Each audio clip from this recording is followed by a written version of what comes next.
Clemson looking, of course, to continue the legacy at wide receiver. Adam Randall comes in from Myrtle Beach, South Carolina, 22 rated at his position at 6'3", big frame.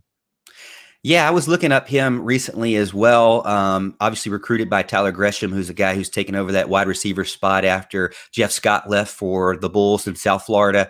You know, Myrtle Beach High School is a pretty good school in the state here as well. And his quarterback last year, or not last season, but before COVID, the season before that, was Luke Doty, who is a quarterback at South Carolina now. So there's a little bit of some interstate rivalry going on there. He was able to shine with that great quarterback there, but still continued what he was doing into this season. I like his film a lot. He does have a lot of really big plays between the 20s.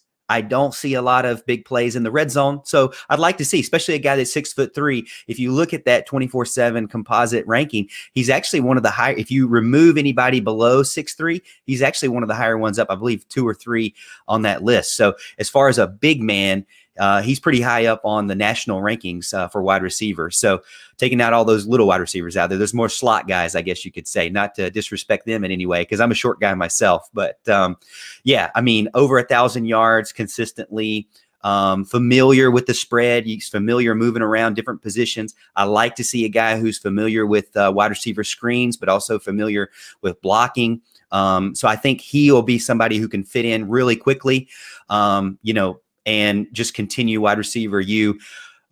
Clemson had some injuries to deal with last year, so it didn't feel like it was wide receiver U anymore, but they had a bunch of guys who were high-level 4-star, 5-star guys that were just, unfortunately, on the sideline, like Justin Ross and Joseph Ngata. Those guys seem to be getting healthier, and throw him in as once they get older, throw him into next season. I think he could fit in very quickly as well because of that experience and that type of offense that will just transition so easily.